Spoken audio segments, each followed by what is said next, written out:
Hi, welcome back to another video. This was originally intended to be a look at the guild battle in full, as in the prep round followed by the challenge rounds, etc. Now I recorded my prep round and I forgot to do the other two rounds. I was wanting to have a look at the scoring, etc. So I didn't actually manage to do that.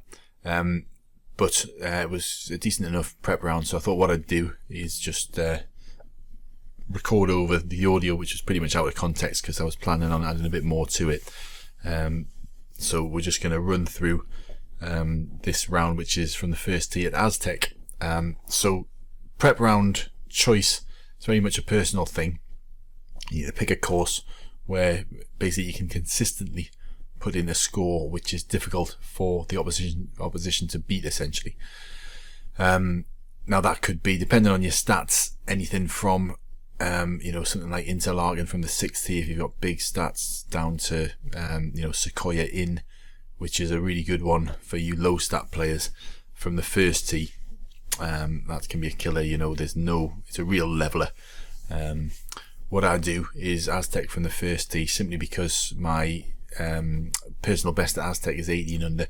I'm keen at some point to improve on that and get a hole in one somewhere down the line, which I've managed to do with my prep. I've been doing this for my prep about 3 or 4 months.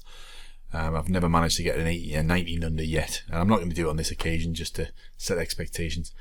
But I certainly I'm basically going to keep on going at this course until such a time as I do hit that 19 under. So I'll probably still be going at in 19 years time, but anyway. So what I'm going to play here, you'll notice a 3-iron high draw. Now that would probably be about the perfect shot for distance, but save for the fact that there's a big tree to the right of where we're going to play the shot from, and a 3-iron from previous experience will not go high enough to clear that tree. So what I'm doing here is I'm actually playing a 2-iron, and you'll notice I underpower it a bit from where the marker is there. I think that actually travels significantly higher than a 3-iron would and just about clears this tree. I know this because I've hit that tree on many occasions in the past.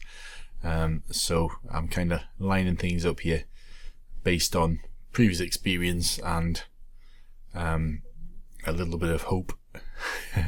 But you'll notice where I've lined it up there, and if you watch where I actually hit it, I'm aiming a lot lower. I'm actually hitting that 88%. So I couldn't move the marker back to that level, but you notice it's just high enough just to miss the tree, and as you'll see, it just about catches the fringe, which takes the pace off it and leaves you with a nice approach and a fairly straightforward eagle putt. So Aztec is a course where I think once you hit 3,000 stats from the 1st tee, probably 3,100 or so, both the par 5s start to come in range for albatrosses, which means it's an 18 under course if you can hit a perfect round here. But the beauty of Aztec, I think, for a prep course is it's every hole really has got its pitfalls. So, I mean, that first hole you could see, it was very much, if you hadn't practiced it, you could easily just hit a high draw with a 3-iron thinking, oh, that'll make it, and you can end up with a par or a bogey if you clip a tree. So it is a really good one for prep, I think, if you can get good at it. But there's loads, you could say that for any course, to be honest. Really, if you can master a course and you play it every week or twice a week at least for your prep, and you've put enough practice in, then you're going to you're going to win more than you lose and see off any challenges. This one's just all about the distance. So it's a 1 yard right to left. It's just about clipping the fairway at the front, which I have, and very close to a hole in one there. Just held the green to the back. If you do catch the fairway at the front with a 2 wood, certainly you're unlikely to go off the back. With a 1 wood, it can still skip on and roll off the back into the rough, which can make things difficult. But with the pin where it was, that wasn't really too difficult a shot with my stats, and not too difficult to put. So again, every hole, so the pitfalls are, well, you can see quite clear on the first, there's loads of trees. On the second, it's really just a case of getting the distance right, and potentially in a crosswind you need to judge that as well. But really on the second, it's just a case of getting the pitch before the green, but not so short as it goes in the water. With this one, you'll have sure all been here before if you've played this course. You want to hit it on that bit of fairway at the front that I've just highlighted. Now, this is, you notice I didn't line it up for distance. I've just hit it where I think it's going to be about right. And then again, that's from previous experience. I know about 78% there is going to clip the front of the green, and the reason I aimed a little bit left of the pin is we had more room to play with at the back there. If I'd gone straight to the pin, it could easily have rolled and just ended up in the fringe, which would mean I'd need an unguided putt or a chip. But as it stands, I get a fairly straightforward putt.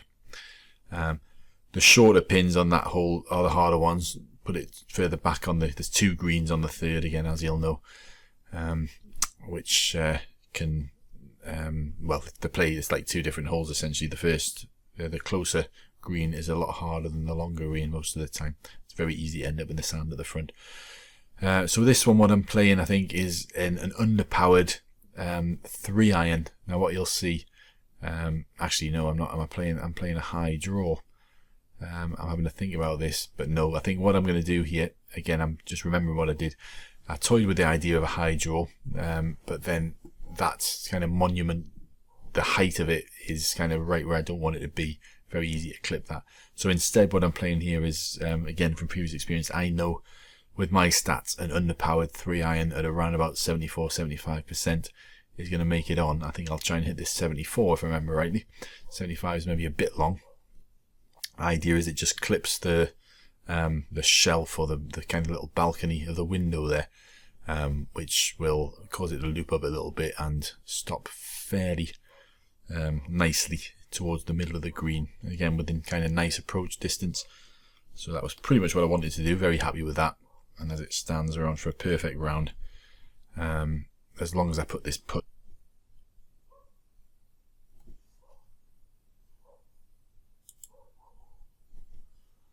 Which I've managed to do. So fairly obvious, I think, the potential pitfalls we've had on these first 4 holes. The 5th is it's the second par 5. Can be play very differently depending on the pin.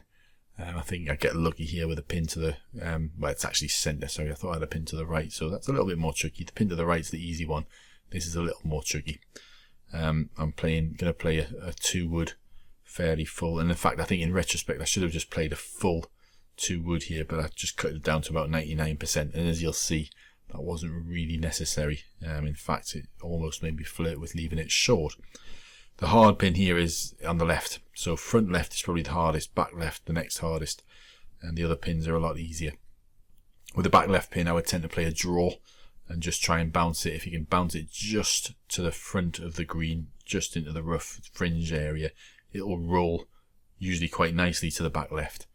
But yeah, as you see with that one, that's a little bit short, but perfectly happy to be there, 5.9 yards away for an albatross, and not too tricky a putt. So that's all good. And again, if you've come into this course without any practice, I'll challenge anyone, if they've not practiced this tee, without a huge slices of luck, to be able to kind of match these scores. And it's not any huge skill, it's literally just the fact that I've practiced this course, played it that many times.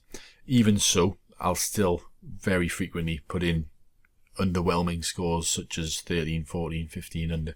15 under's kind of par, I would say, with my stats. Anything above that's quite good.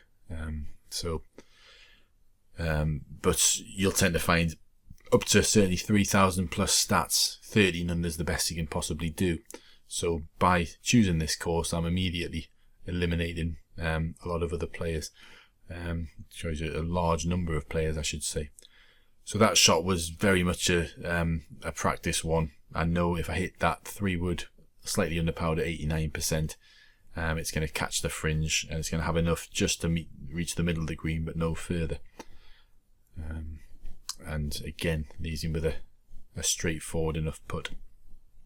So the next one you'll know, again, if you've played this course, it's the kind of island hole, and this can play very differently depending on your stats. With the low stats, you're talking about, in the past there was always a big tree in front of you, possibly not from the first tee, but certainly from the third tee and up, so you couldn't play a straight shot at all. You'd have to play a fade, and you'd have to bounce it on the fairway up a height just in front of the green, and try and bounce it down onto the green, so it was a lot harder. But there was a bit of an update where they moved the trees around a little bit, and even from the higher tees you can usually play a straight shot, possibly not from the 5th and 6th. But again, even then it depends on the wind, and you've got now the added option of a sky shot. From the first tee, it's really just a case of a high shot, get the line and length right. And I think, if I remember rightly, I get my line a little bit wrong here. I should have gone a bit further to the left. Quite hard to judge, you know, when you're putting a high shot up into a 3-yard crosswind. I was kind of conscious you don't want to leave it too far left, because that can leave you quite a tricky putt. But equally, if you go too far right, then you can get yourself into a little bit of trouble, which I think, if I remember rightly, I do on this occasion.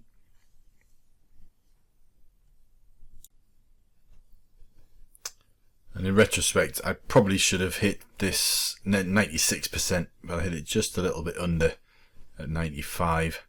I've had a couple of situations where I've hit this long, and it's quite a hard putt if you make the back of the green. So I'd much rather leave it a little bit short, but I think, as you see here, I do leave it, well, not just a little bit short, also a little bit misjudged for the wind, so I should have really come across. The length was probably about right there, but I should have hit that maybe 2 yards further left, and it would have been a perfect putt. But as it turns out, with us being on the fringe, and as you see there, there's no deviation on the ball left and right. It's pretty much dead flat, and very little movement on the green. So I've got pretty much a straight chip here.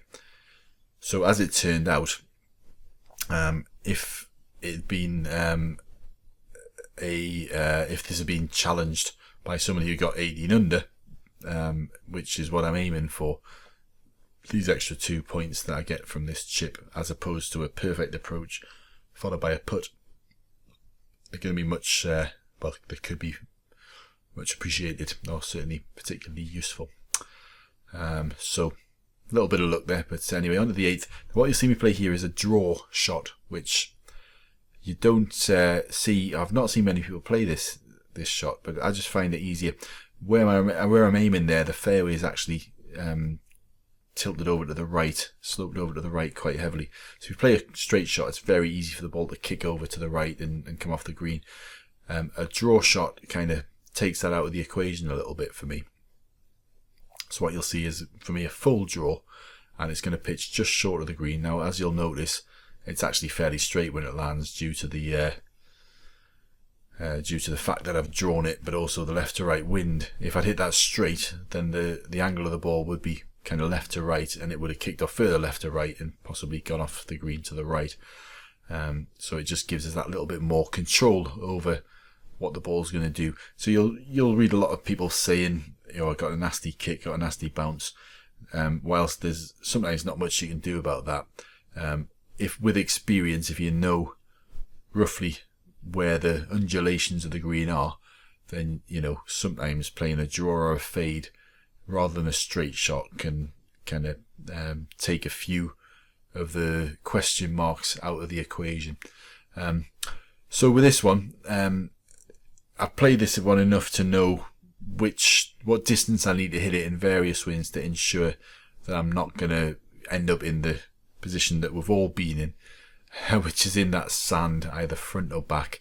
You can come right up against the wall of the green, if you like. This, it's kind of obviously coming up out of the sand, and if you're right in that area between the sand and green, you can have an impossible shot there. So that's the one thing that you need to avoid, and it's just a case of practice to ensure that you don't end up there. So I know, again, from previous experience, I need to be hitting this anything over around about 93-94% in order to make sure that I'm not going to end up down there. You're always going to err a little bit on the side of caution, which I do here. I think you'll see me hitting it actually 95, and I probably should hit 94. Interestingly, you'll notice it doesn't come in much from the right. I actually aimed kind of 7 yards to the right of the pin, and it only came in about 4. So that's one for the kind of notes for future reference, or mental notes for future times that I take on this course. And I've made that mental note many occasions. But then when it comes to this shot, just kind of ignore it, because you think, oh, I think that's going to come back a bit more than that. But just need to trust your experience and your notes. Left myself a decent enough putt for an 18 under. So I've done an Aztec video in the past, which was from the 5th tee when I had about probably 2,500 stats or so.